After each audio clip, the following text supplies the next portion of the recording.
of Power Up Live. How's it been going in your part of the world? It's been good. I completely forgot to log into the freaking page and get the box open for the chat. Okay.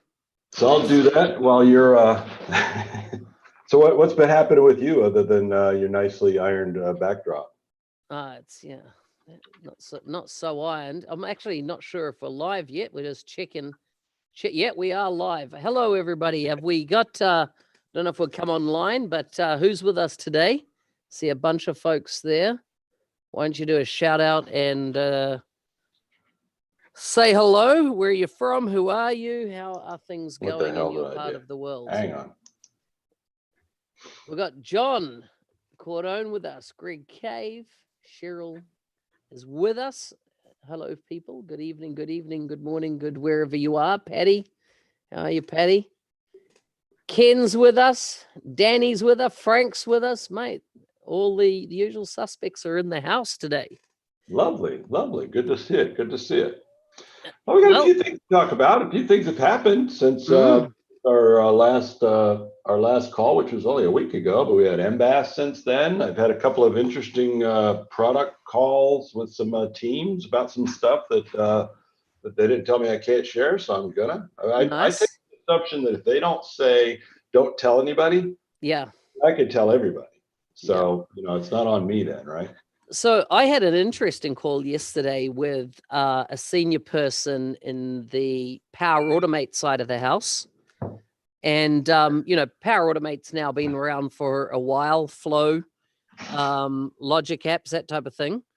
And what where we stand kind of thing is that it's known to me. I had this conversation with this lady, and she's going to be coming on and doing a podcast with me. And I tell you what, it blew me away what their vision and where they're going with Power Automate. I mean, I can't say much till it goes on air because it's going to be time stamped when it goes on air based on Microsoft want to make some announcements in market, and then this will be a follow on from that. But drop the blog post first, right? Yeah. This is the thing, though. Like, I love it that I can still get excited about something that's been around for ages and see, oh my gosh, you guys are you're thinking the right thoughts, around this and what's possible here. What's funny is that where we are in society today, that you can look at something like Flow and say that it's been around for ages. Yeah. Relatively speaking, it's old. It's been around for ages. It's been around for like 3 years. 3 years. 3 years. Yeah. Ages nowadays. That's ages. Yeah. But the whole hurrah kickoff is kind of gone by. And I think, what more can they do type thing? And man, what I'm seeing is pretty epic. So, and like, I think just big stuff coming, huh?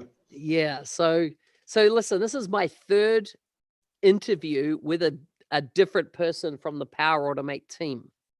So, I hit up Steven Siciliano and said, Steve, you're on the podcast last year. You're great, but let's get some other folks on from within your team. So I did one around RPA with one chap there. I've got another one that's about to be launched where we drill into another whole bunch of stuff in Flow, Power Automate. And then, this third one, this lady's coming on. And I tell you, it's exciting times. Good stuff. I'm really pleased to see, what they're up to. Well, thanks for that huge tease with no information at all other than tune in to the podcast and all will be revealed. Yeah. Well, okay. I'll give you a tidbit more. So, all right. Then nobody's listening. This is my thinking, right? This is my thinking. Hey, Scott, how are you? My question to her was, what are your thoughts around extending Power Automate into all the Office applications? So, for example, Power Automate triggered based on data inside Outlook. So I could start automating. What about extending Power Automate to the desktop? Build it into the Windows operating system. Build it in directly to Exchange Server. Build it directly into kind of all those kind of services and interactions. And, you know, would it be possible to do toast notifications on my screen based on my reminders? Let's say I want to do, you know, let's say these are questions I was asking her. So I don't know what the answer is going to be because we haven't recorded the podcast. So, you know, will I be able to go, hey, Cortana, please record to my timesheet 1 hour on X, and a flow kicks off and goes and updates my timesheet and blah, blah, blah behind, you know. Yeah. Wouldn't that be powerful, right? As in to start automating everything around my life with Power Automate rather than the enterprise automation that it is now. In other words, in the whole area of business process automation, what about automation in all different parts of the desktop through to websites to which, I mean, RPA does the website piece. You can see what I mean about, you know, and there's an opportunity to close some holes there. I mean, when you think about things like Alexa and skills, right, which are basically workflows, you think about if this, then that, which is this freestanding workflow thing. You think about Power Automate, and you think about Cortana, what it's doing in the background. And yeah, to be able to close the gap on some of that stuff. I mean, I think I can right now with Alexa tell it to create an appointment for me, and it'll put it in my Office 365 calendar. Yeah. But that's Alexa. That's some other service out there, and you've got to get that all connected right. You got to hold your tongue the right way and everything to make that work. And I think you got to do some integration on the server side, don't you, to get that all to work. And then, you know, if you're using Google Home, does it work with that? At the end of the day, you just want all these things to talk to each other, and doesn't matter what you've got, you should be able to talk and say it, you know. So let's answer a question here about Logic Apps, and Frank kind of hinted at it there, but yeah, I mean, Power Automate is the citizen developer UI that sits on top of Logic Apps. So Logic Apps are still there. They're not dead. They are the pro dev story, if you will, for Power Automate. Correct. But Power Automate, look at that as the citizen developer UI layer on top of Logic Apps. So everything you see in Power Automate is Logic Apps. It's just like a subset of Logic Apps. So Logic Apps aren't going away. They're the pro dev story for Power Automate, if you will. Hey Norm, how are you? I see you join us here. I had a phone call earlier. Actually, was today? I think it was today. Yeah, earlier today. You can tell how old I'm getting. I can't remember if I had a phone call today or yesterday, but it was earlier today on AppSource. I think I talked to on here before about an earlier call I'd had with them a couple of weeks ago. Basically, you know, 8 people on the phone wanting to get my thoughts on what's wrong with AppSource, and we kind of started the other way around with what isn't wrong with AppSource. Yeah, and developed a huge list of things for them to really look at, study, understand. And so they've come back now a couple of weeks later with some stuff that they've already released into AppSource, which if you go to appsource.com, if you're an ISV or even if you're just a SI looking for solutions or a customer, you should benefit from some of these. And what they've managed to do since that call is fix stuff that you would have thought worked anyway. Essentially the search.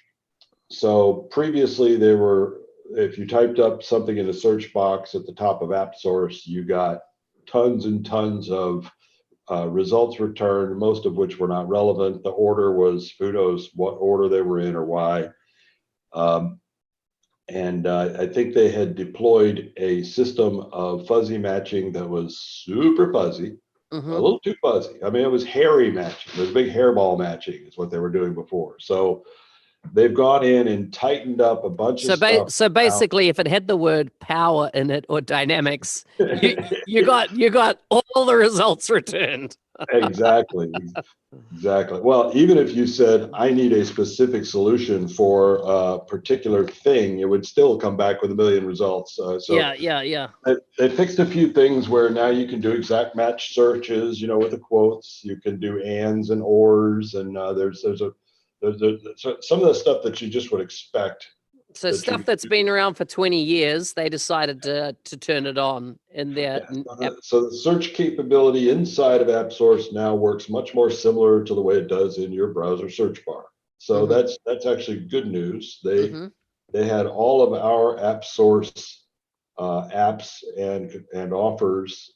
They pulled all those up on a page to show me the before these changes, where I was, basically what position I showed up, and then after these changes. And we spent a lot of energy on our descriptions and stuff. So because of that, we've shot up to very high on the list now. When you search for things that we're related to, will pop up pretty high, where before we were just showing up very low. So fundamental but critical fix to AppSource. Far from all they need to do, but it's progress. And I'd say the biggest thing to report about this in my mind is I've been back and forth on AppSource for years, trying to sing its praises. It has so much potential and just never lived up to it.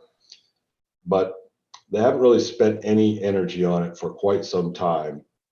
So I would say the takeaway here is they're actually spending some energy on it. So that's good. Are they only spending it though because you've gone and chucked your toys about it? Who gives a shit why they're doing it? I mean, listen, that works. Over a year ago, they announced changes to the ISV program and how they're going to overhaul it and how it was going to be the best thing since sliced cheese. And they did nothing in that respect as into AppSource. Nothing. Well, I don't want to try and take credit, but I've certainly made a lot of noise there and got a lot of, the presentation deck they showed me was titled ForceWorks in AppSource. So they was fairly specific. But I don't think the changes they made were specifically for me, but I definitely think they're responding to, I get a lot of good opinions on what goes on in there because I've been involved in AppSource since before anybody that was on this call. Yeah. Nobody on the call, on the team now was there when this thing started. And I was involved in AppSource in the pilot of AppSource before it was even public. So wow. Probably not a lot of partners that have gone through the ringer with AppSource as much as I have over the years. And that was 2016, wasn't it? 2016? Something like that. And still not quit. After all that, I still didn't quit. So you're a trooper. Yeah. So they're working on that. Oh, I got an interesting email today. Yeah? Yeah, from our mutual friend. Oh, yeah. What's that? Mr. Gravely. John Gravely. Oh, what did he say? John Gravely, the founder of SalesSpark. Let me find that email. I had it here. I was looking at it earlier, but I thought you may find this interesting. You haven't seen it? No, I haven't seen it. Maybe I've checked your email. Obviously, this went out to users of the SalesSpark solution, I guess. It looks like a foreign email.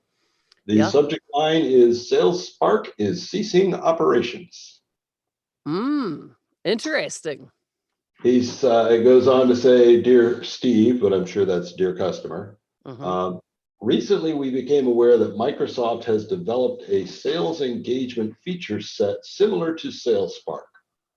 Due to the early stage of our organization, we have decided not to compete with Microsoft. Evidently, Microsoft has been working on this for some time, and it will be released as part of the Sales Insight license. As a result of this, we will cease operations effective immediately. So there goes a game over. Game over. There's a high flying ball of flame, and I think it demonstrates one of the risks for ISVs in the Microsoft ecosystem. That here's yet another ISV that basically has been squashed like a cockroach by Microsoft's development of a feature. Yeah. Microsoft sees a gap, they build something, and it's like a tank just rolling over ISV bodies, oblivious to them, not even bumping the wheel of a tank. And here's another ISV carcass that has just been run over by Microsoft. Not intentionally. I'm sure there's nobody at Microsoft that was thinking, "Ooh, let's go get these people." They're just, "Hey, we need a feature. And it just demonstrates what a huge risk it is being an ISV for Microsoft today. You've got to.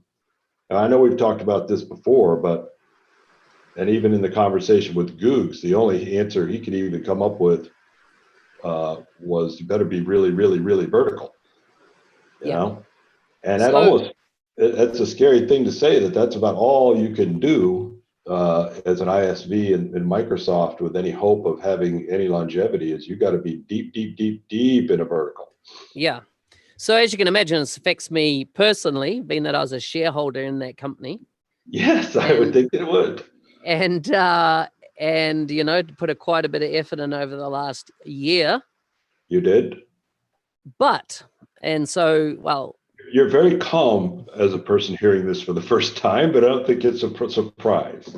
Yeah, it's like I knew the writing was on the wall at MVP Summit. At MVP Summit, we were showing all the new sequencing and Microsoft Scale sales solution that is now, you know, out in the public. And we could see that there was some incredible overlaps in what we had built and what we were, you know, had brought to market. And so this is the hard thing, right? About, you know, Microsoft's perception in the eyes of the ISV and whether it's the right thing to build on their platform, right? And we'll get to your questions in a minute, guys. And create a solution like this. You know, for me, I always, you know, it's always lessons can be learned in these things in life and stuff. Would I jump in and probably do it again? Yeah, probably would. I learned a lot from it. So what did I learn? One, I don't think Microsoft want people to go and set themselves up as an ISV on the Power Platform. Okay. Opposite of what they're saying, but yes, yeah. I don't think. I think they play lip service to that. I don't think they want it. And what am I talking about? I'm talking about startups. They don't want startups, right? What they want is traditional companies that are got a software product, maybe a SaaS product, and they want you to come along and bring your proven track record. Yeah, bring it to us and bring your customer base with you and plug it into our platform. And then we can tell a story of look how we, you know, kumbaya, we all play together.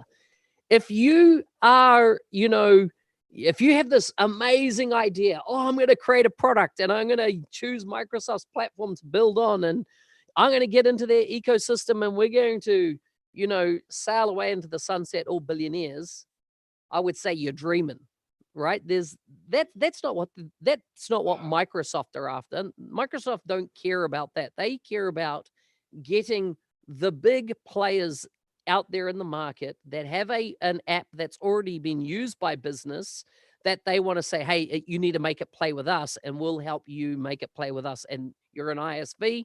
That's what they're wanting. And if you're running that on AWS, would really like it if you would consider porting it over to Azure as your core platform. And hey, you know what? We're going to do a video with you about how successful we've all been by doing this. And you know, here's a bunch of, you know, complimentary licenses and marketing money and stuff like that. And so yeah, it's interesting. I think the idea of building a horizontal solution doesn't work on the platform. I think you need to, as you know, what's been said, if you do have something, let's say you're a Dynamics partner or a Power Platform partner, and you have acquired through work IP. So you've done work, let's say in the financial sector, and you created something really, really good. Awesome. Microsoft not going to go replicate that necessarily. Go deep, right? Go deep in that vertical. I think, you know, there's opportunity there. But horizontal solutions that might fill a hole in the product. How long is it before Microsoft goes, shit, we should have built that directly into the application? And I think agree. This is what you're seeing now in sales. Sales, you know, have for so long been no R&D has been done on it, no new things. Hence why we saw the opportunity. And yeah, they've come along and they've built the bits and pieces on there, and so that opportunity for us has gone away. But we've learned some lessons. We're a bit smarter. I learned a lot around, particularly the whole ISV app source, a lot more than to see that app source is not really designed as the marketplace it needs to be. Like, for where the platform's going, the platform, and I'm talking about the Power Platform, has superseded what AppSource was designed for, which was a marketplace for Dynamics Yep. 365. And it's now, far beyond that. And that's just not, I don't know if they're investing. I don't think they're really seriously putting any budget in to really making it that platform of the future. So I think there's a lot of lip service. But I really think ISVs are 100% not a priority to Microsoft in the Power Platform and Dynamics 365 space. Kind of to Frank's point, and it's obvious. I mean, Microsoft's a public company. I mean, they've got their quarterly reports. They're driven for financial results at every level, all the way down through that organization. And any organization should be, other than a nonprofit. I mean, that should be the goal. That's my goal. So, when I'm talking to an ISV as Microsoft, I don't give a fuck about what your solution does. I'm trying to decide how quickly and how many dollars it could generate for Microsoft. How many licenses could it potentially sell? And I don't need your pie in the sky. I got this awesome new idea that I think is going to be great. I want to talk to the Salesforce ISV that I already know is killing it over at Salesforce, has a track record, knows how to sell a fucking solution, knows how to sell licenses behind it. That's the company I want to come over to our platform and replicate the same thing you're doing over there, do it on my platform, because I can see instant and quick success. Yeah. We've talked before about there's no one in Microsoft that I've ever dealt with that has any patience. They'll talk a good game. They're going to do a bunch of stuff, and if they don't see a financial result really, really quickly, and most times probably in an unreasonable amount of time of what you would expect, they're off to the next shiny object. And human nature, I guess, right? You chase the shiny objects, and they're no different. Yeah, I mean, and everybody's KPI'd, right? They got their KRAs and things like that they've got to deliver on and show results for, and it's always been a very quarterly driven organization. So if they can't drive those type of results in that time frame, they move on. And as an employee, I mean, you're driven by that scorecard, because if you don't hit those base metrics, you're out. The base metrics are achievable if you just do your job. You don't get anything extra for that. You really want to go above and beyond the base quota that you've got to meet. And that's where you start getting into money at Microsoft. So they're all highly motivated to go well beyond the base. But if you don't hit the base number, you're out. So it's not a merciful company, and nor should it be. It's a public company. It's got to be results driven all the way up and down the stack. But as an ISV, it's a particularly difficult thing to try and engage with. As a sales organization, it's not a hard thing to engage with at all. Call up Microsoft. Hey, I want to start selling a shit ton of your licenses. You'll find them very easy to engage with.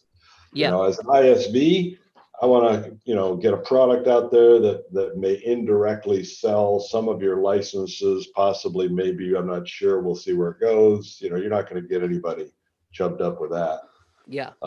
Frank was asking about, go back to a couple of these questions we got about vertical accelerators' impact on ISVs, which is an interesting question that I brought up several times with that very same team. Is I understand a vertical industry data model.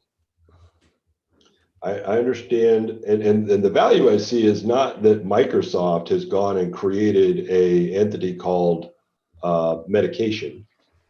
I mean, that's not the value. The value of Microsoft creating an entity called medication is that all of the medical related ISVs that are building on the platform could potentially use this same entity. Now, if I've got one ISV that's engaging with medications, and another ISV engaging with medications, they're engaging with the same table. Yep. As opposed to both of them having their custom medications table sitting in here side by side, fucking everything up. Yep. To me, that was the value and virtue of the industry accelerators, is we're going to give you a common set of entities that's been vetted by the industry that can be further customized and extended, but they'll exist, and all you ISVs, you can use them and they will be future proof. That was the virtue. But yeah, they started kind of building some apps. They built some, and they said, well, we need to show some examples. And I said, why do you need to show a fucking example of a data model? Who are you selling this to? Yeah. You're not selling it to a fucking hospital. But it's kind of fizzled out, right? I mean, it's one of these things, right? Right back when I was doing CRM4, we had a whole bunch of, in the SDK, there was a whole bunch of proof of things. Like that's how Shane got his app. That's how he got his portals tool in there to start with, which ultimately had him sell it to Microsoft. There was a bunch of different proof of concepts, generally built by grads that Microsoft had in there to show kind of, to get the juices going for organizations to think about what they're doing. And I think the industry accelerators were just that. They had a token gesture of input, and now it's kind of like yesterday's story. I'm not hearing anything new about the accelerators. I'm hearing people thought that they were more than what they were, right? That they're good demoware, right? If I was going into a non-for-profit, I would grab that non-for-profit accelerator and I'd demo it and go, look at that. That's the Power Platform, right? And the non-for-profit would be like, wow, where do I sign? Because they're like, that's all built. No, we're going to build it again for you. But like, there's what it looks like. And I think for all these, it's good demoware, but it's nothing more than demoware. And I mean, heck, the new sales thing is called an accelerator. Did you know that? This new functionality, they're calling it the sales accelerator. Yeah. You got industry accelerators. Like, you know what? We renamed all of our we renamed all of our Rapid Start apps as accelerators, because the fact is they're not finished for anybody. Nothing is finished for anybody until you do that last mile. So any of them can be as accelerators. But it's interesting because I think your point about the accelerator is kind of dying out. What I mentioned before was the ideal world, right? That all ISVs are going to use the same medication table. Yeah.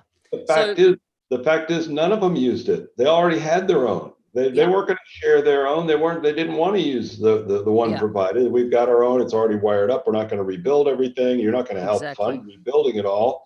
And I don't really care if the customer has 12 different medication tables in their environment for 12 different ISVs. That's not my problem. So valid. Let's answer some of these questions. Rachel, first of all, question: PBI apps are downloaded from AppSource. Does that mean that the data is residing in AppSource as well as staying with the customer's tenant Azure environment? So this AppSource is just a mechanism to deliver the actual code base in a way. So no, PII information is not retained. However, so for example, in Sales Spark, the way we built Sales Spark, it was very, GDPR was one of our core tenets and focuses. So what we made sure is that any heavy lifting our Azure environment was doing, it would never involved any data from the customer. So as we deployed it out to various companies, theirs all resided in their own CDS environment. So no, it doesn't store anything like that. The only thing that AppSource would have would be a table saying this customer purchased this app or downloaded this app or made an inquiry about this app. Nothing else whatsoever. Going Frank, you need to be able to push 10,000 a year and you don't matter. Yeah, true. Norm, Rachel, I think it depends on the app. Blah, blah, blah. That's fine. Art. An ISV building feature is limited life. Agreed. Totally, Art. So will Gug's replacement replace AppSource? Who knows? Who cares?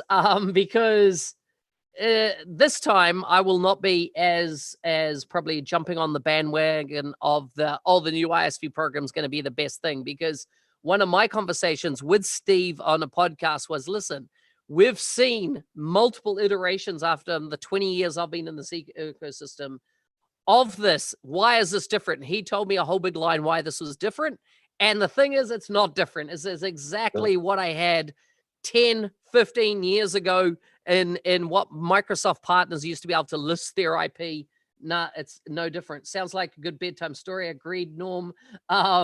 Mark, are you saying in the big picture Microsoft's marketing of the Power Platform is fizzling out? Absolutely not. No, definitely not saying that. I'm saying we were talking specifically about industry accelerators. I think industry accelerators is fizzling out. The Power Platform is only just getting started, in my view. I think we've got a long journey to go on in that respect. And, you know, as I say, I was on this call yesterday just talking about Power Automate, and I'm getting excited. And I've been, you know, it shouldn't get me excited. I've been doing this for a while, and I've seen stuff for a while, but it does get me excited. So I'm very positive about where the Power Platform is going and what the opportunity is. I just think nuances, which is what we talk about on the show, is we don't drink all the Kool-Aid. We do try to, you know, do some acid testing of it and really understand whether it's all legit. And I just think some money back a bit was thrown at accelerators. It just it's been spent and everyone's moved on. I think you and I tend to drink the Kool-Aid and then we come on here and throw it all back up again. It makes us That's sick. our problem. We keep drinking the Kool-Aid and puking it back up. You know, when you look at the industry accelerators, and like a lot of these things that started off with a lot of noise and then kind of fizzled for whatever, if you kind of go back to why did they start that motion in the first place? Why did the idea come up in a meeting that we need to build some industry accelerators, and then all of this effort and all this bullshit put behind trying to do it? What was the original problem they were trying to solve? And I mean, we've kind of talked before. MCS was the problem that solved. No, honestly, what happened? MCS, 5 locations around the world, were all dealing with automotive companies, and went back to the product team and said, fellas, like there's a big opportunity for automotive here. Why don't you build something to show that the Power Platform handles automotive? And they were like, oh, yes, MCS, yes, sir. And went away and built it and came back and goes, there's your industry accelerator, MCS. You know, that's what I think happened. And that could be part of it. I mean, the automotive accelerator was one of the later ones to come along. I mean, they'd launched the accelerators way before that. Healthcare and non-for-profit. And I mean, as I say, non-for-profit's been around since Serum 4 days. Yeah. Well, the healthcare was the first one that they built and launched early days of Power Platform stuff. And obviously they've had to redo it a couple of times, which is interesting because they launched these things. I think this was part of this ISV idea. And there are 2 things I think they're trying to solve for is we want deep vertical ISVs because we know if a healthcare organization buys Dynamics 365 by itself, it's not that sticky, but if it comes with this huge pile of IP that makes it very specific, it gets very sticky. Yeah. So we need more deep vertical ISVs, but they're all standing on a sideline. What can we do to accelerate IP development by ISVs? Let's give them a fucking data model that's specific and save them some trouble. Yeah. That was part of the thinking. The other part of the thinking was the other side is, okay, if ISVs don't come to the table, we still want healthcare organizations to adopt our platform, and we'll let SIs go in there and build all this shit out, right? Instead of ISVs. Same thing. They still want a data model. We'll still give them a data model. So I think that was part of what started the whole thing was this idea that we need to jumpstart ISVs and give SIs, you know, some tools to go after these big verticals that we want where we know the money is. Yeah. You know, you notice there's no vertical accelerator for pet cleaning services. Yeah. Exactly. Right. No market. Yeah. So Frank's given us the segue into MBAS because MBAS was last week. He's saying what were the big announcements? There were 2 major announcements at MBAS last week. Here they are. Number 1, T-SQL. And number 2, Better Together. There you go. Summarized for you. And I'll give a shout out to George Dominski because I'm actually just reading that quote, end of recap on MBAS. I mean, T-SQL was definitely probably the biggest one in our part of the neighborhood. Yes, they announced a bunch of new bits and pieces. I mean, everything's on demand. I think the event was hugely successful from Microsoft's perspective, probably Yeah. more than they could imagine. And I think it's going to set the precedent, like I've been saying all along, for future events. I mean, we're coming up with Build next week. I'm actually trying to edit together a video for Build that I've been asked for at the last minute to put together. Just some feedback on or some insights. Are they charging for Build? I can't remember. No, it's free. It's free. Free as well. Even Microsoft partner, what is it? Inspire? It's free. Well, I mean, if you're not putting people up and having concerts and having big celebrations at night, you have nothing you're paying for other than, your software, then why should you make people pay? And from Microsoft's standpoint, I mean, how brilliant. I mean, what did they get out of having some big performer show up and sing to all of us on a Wednesday night in Las Vegas? There was no real value there. And because of the cost of the event, I mean, they needed to do that as part of the way to get people to come to a fucking event in person and pay the cost. It's kind of a catch-22. But now virtual. But you think as an educational platform, which is what these conferences are to do, right, was to get people all racked up and excited about what's new, and they go back and evangelize their businesses and things like that. Well, I'm talking about the Microsoft partner event specifically. You could only ever send a handful of people to something like an MBAS. You could only send a handful, and it was kind of like your key people. Yeah. If you sent somebody to Build, it was because they'd been a star employee for the year, maybe. And so now you had all this great education going out there. Now they've got everybody coming and watching. I mean, I've heard of a number of 56,000 attended last week.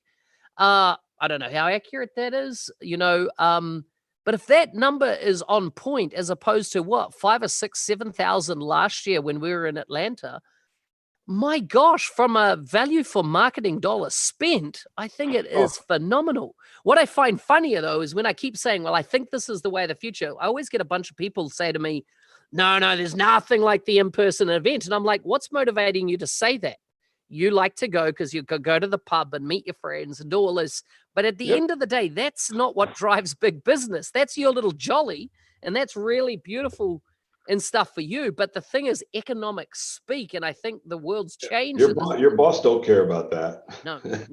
Yeah, your boss don't give a shit about your partying. And I hear, it's not the same. No, it's not the same. It's the horse and cart wasn't the same as the motor vehicle, but it changed and it's different. Yeah. And that you'll be able to, have a beer at the bar at some point, go, remember the good old days. Awesome. Reminisce your heart out. But the world is now a new world because of this, until they find a vaccine of some sort, there's not going to be international travel. And actually, I'm meant to be in Barcelona next month to speak at DCI event summit. Is that being cancelled? I don't know.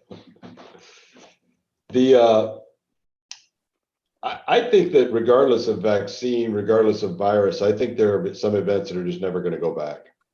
I think that the bang for buck's too big this way. Yeah, I think that this is going to be very difficult for them next year, having not spent hardly anything this past year on events, to suddenly say, how much do we need to spend to get a fraction of the people in front of us, that we had for very little money? I mean, it's just the math isn't going to make sense for them. The same challenge will be with people going back to work in offices. We talked about that. It's going to be a whole bunch of people that are going to be like, yeah, you know what? This ain't been too bad. We've gotten productive. We've learned our way around it. We certainly don't need everybody back in the office. Maybe not anybody, but so there's going to be some long-lasting changes well beyond virus or anything else. Just from, as you said, economics. Economically, it makes more sense. It took a virus to surface the issue that exposed the economics. But now the economics have been exposed. It's like, well, shit, we're not having any Inspire anymore. I was talking to a guy yesterday in Italy, and his company, big company, 700 odd people just working in the Power Platform, PowerApps, dynamic space. So good sizable company, right? 700 odd employees, I think he said. But they were very draconian in the way they run the business. Everyone needed to be in the office, everyone needed to be at a desk, that type of thing. And of course, in Italy, northern Italy, this is just blowing their business model apart. And he goes, our whole company is like, oh my gosh, we can still function without everybody in the office. This is well, perhaps we've been wrong, been stuck in this old mindset. And he goes, they're going to realize, as in his employer, that this is the new. He said we're already realizing it, and therefore it's changing the way we're going to do business. And so I just think, part of what needs to change is the mentality of some of that old guard that, you could be sitting there as an employee, which I've never been, but I've had them. But you can be sitting there as an employee and have a fantastic day where you are just on fire and you have been 120% normal productivity of what you'd normally be throughout that day. And you get up and leave 5 minutes earlier, and the boss looks at you and say, really? 5 minutes? You're leaving 5 minutes early? It's this mentality that his focus is only on the time, not the result. Yeah. No credit for having busted your ass all day. Oh, you're leaving 5 minutes early? It's that's the piece that we need to get past. There's way too many people out there in management at all levels that think in terms of, oh, we got it a little late today. Oh, leaving a little early, instead of what did you get done today? And these people that look at their watch when you walk in and out the door cannot fathom how it works when you're not in their sight. Assembly line thinking, right? Assembly line thinking. It's from the Industrial Revolution. It has nothing to do with really the way the world operates in that we live in now, particularly in our ISV landscape. IT landscape. So I think things are different. I think we're way different now. What else did you have on your agenda for today? So I had another call with another team. It seems like I have like half a dozen calls a week with different teams at Microsoft. They're definitely taking. I need to charge them for this because they're definitely taking advantage of wanting to pick my brain in exchange for essentially nothing. But I keep doing it because I like having the information first. Yeah. Charles had mentioned in my last call that restricted entities were going away, and didn't really get into any details. You and I have discussed that it probably is going to be more of a horizontal line above the tables and below the logic, as opposed to little vertical pieces, and that definitely is the direction they're heading. Is also, I kind of chastise them for restricted entities being a lazy ass way to protect their first party IP. That it was just lazy. And they said, it wasn't so much lazy as there is significant logic in some of those entities that can't be extracted out of just leaving the table behind. That's been the problem is that the entities were integral to some of the logic, and it wasn't. The one could not be just extracted from the other was the reason that those ended up being kind of labeled as restricted. Hang on a second. Now remember, Frank really early on brought up to us Microsoft's doc article showing that entities had no inherent IP within them. But they're saying, well, it does for their own stuff, but not for the customer. Oh, well, they've always said that, right? I mean, that was the argument they tried to make with data models, and being open source, but they would never open source theirs. Yeah. And we've all been, and David Yak and other folks have all been out there, free the entities. It's just tables. But according to these guys, actually, for a couple of these tables, it's more than just tables. They're integral to the logic. So they are. Sounds like bullshit to me. Well, I would have initially thought so, other than the actions that they're now taking, which is to extract their logic away from the table, which they, haven't done. So they needed to do that first, is to kind of break away. And you think about some of the things like the SLA and some of these other kind of they're like hard coded workflows that are down in the code. They're not on top. And so I think that's where part of their problem was, is a lot of these, some attribute in the in the incident entity couldn't be stopped from triggering the logic because the logic was hard coded into the core as opposed to outside of it. So that's part of their effort now is to separate those two things so that they can release those. But it does sound like they are at least moving forward. He said they did have a conversation about whether they cared about those pieces or not. And they ultimately decided that yes, they did, that they were a little too integral to the value of their first party apps and weren't prepared to just let them, let the world have that logic along with a table. So that's the process. They're separating the logic from the table in those restricted entities first, so that they can free them. And I said, well, why don't you just pull out the attributes that are related to it and free them now? So we'll see. So maybe they will. But I don't know. It's interesting to see how clearly their thinking about restricted entities was 100% around the customer has Dynamics 365 and wants to build some other satellite PowerApps that might utilize a restricted entity, but they don't want to pay the full price license, and they're not going to be using the logic of the first party, but they want to. This is 100% of the motion of their thinking in this whole conversation, and I'm like, okay, that makes sense. What about the customer that starts with PowerApps, going the other way? What we'd like to see is take the sales schema, publish it in GitHub. Let me install it as a solution in my environment and have the sales schema. I'm doing that now by buying a sales license to provision my instance and then deleting the sales license and just using PowerApps licenses on that instance. But you've given me the logic that way, which you don't want me to have. And I don't want it either. I just wanted the fucking tables. To get the tables. And of course, I got to play the story with them that how would a customer ever be able to move from a Power App up to Dynamics, which we know is never going to happen anyway.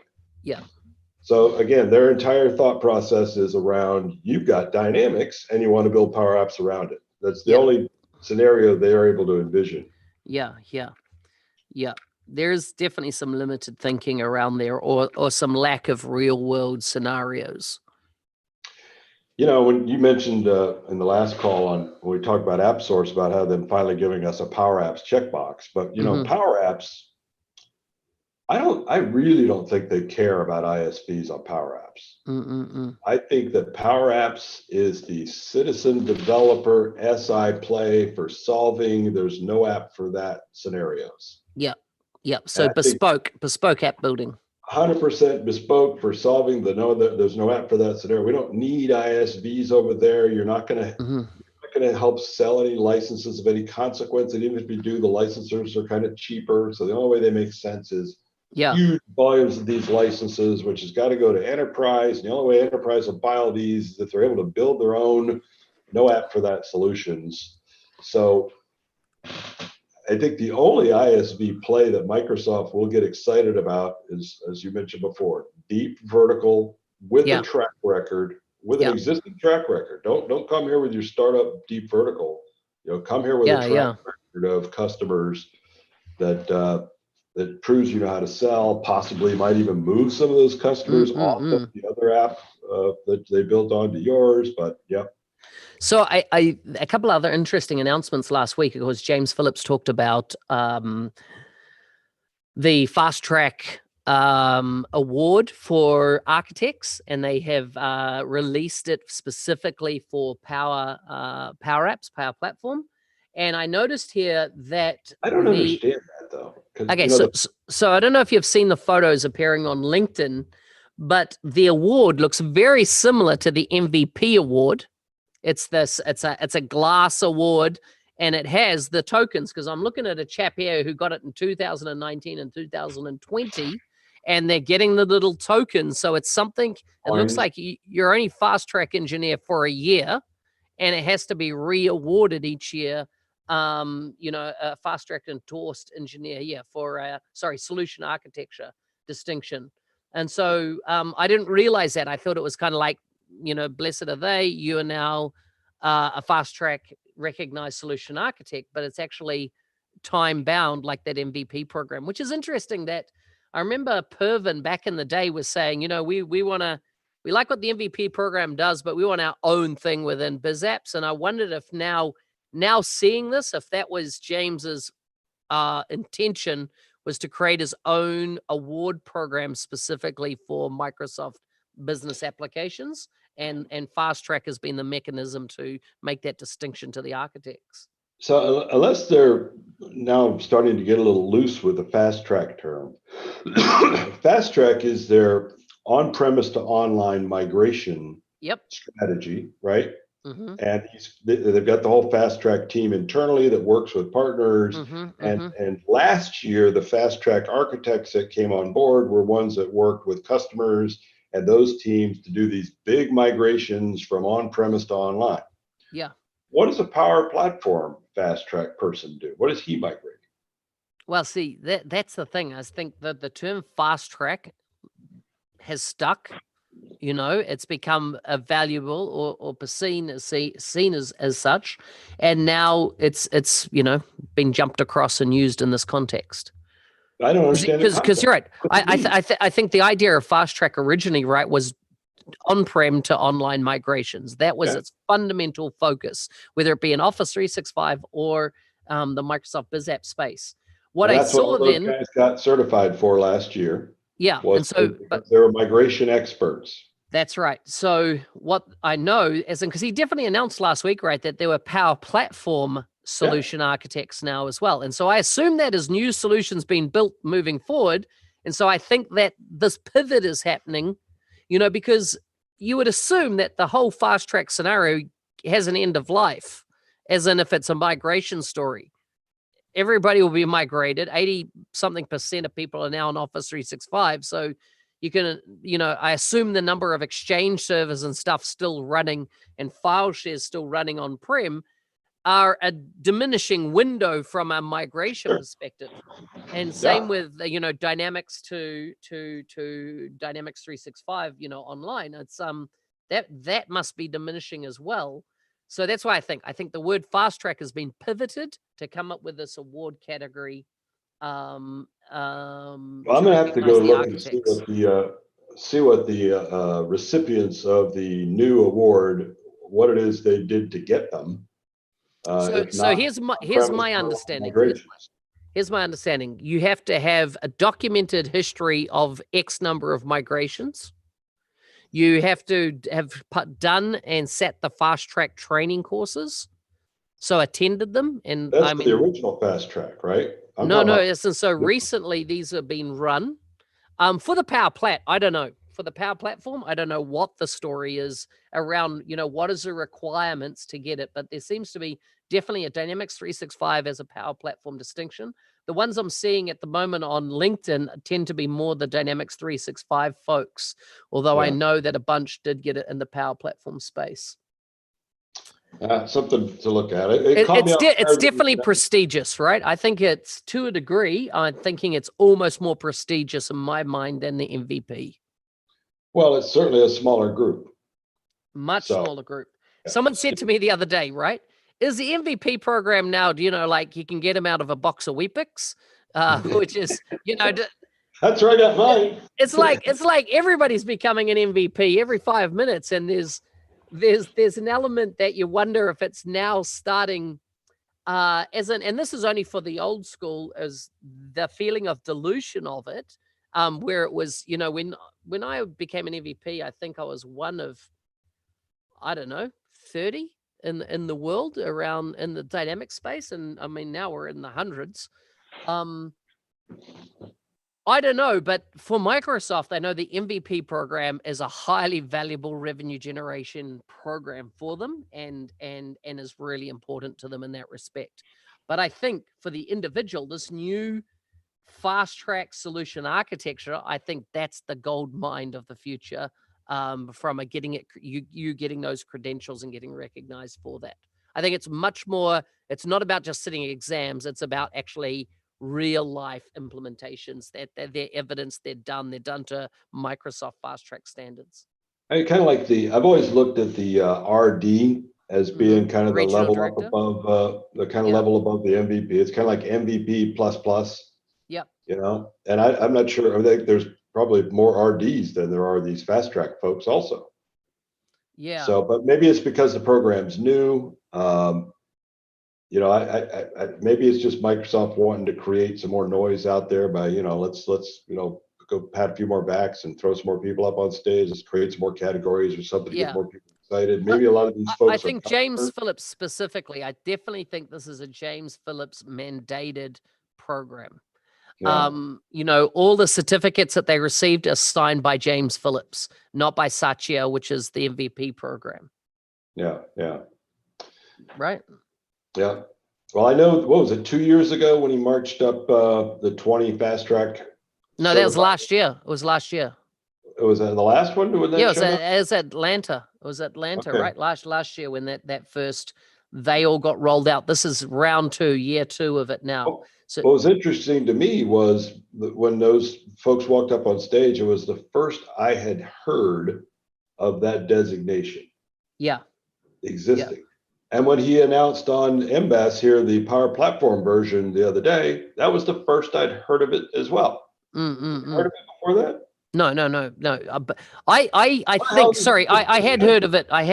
I'm pretty sure on stage last year in Atlanta, I'm pretty sure that James Phillips once again said, and next year we will have Power Platform Solution Architects. I'm pretty sure that's where he said it. And then this is year 2 and the roll-on effect of that. Yeah.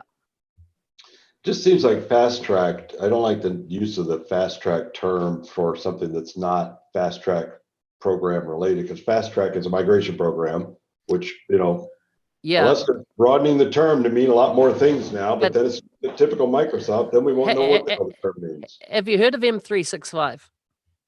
Yeah. Right?